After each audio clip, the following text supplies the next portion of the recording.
Infidel. Benchmade Infidel knife. You squeeze it in there tight, draw through.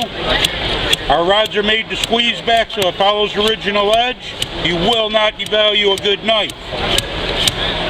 Turn it over, do the back side.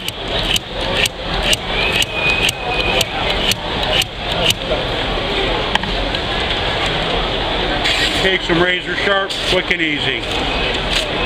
Hit it on leather when you're done, that'll polish that edge. Use the rough side of your leather belt. That's all it takes. We're American made, we offer lifetime guarantees. We put our name and website right on our handles. Feel that? Does that feel sharper? Absolutely. There you go.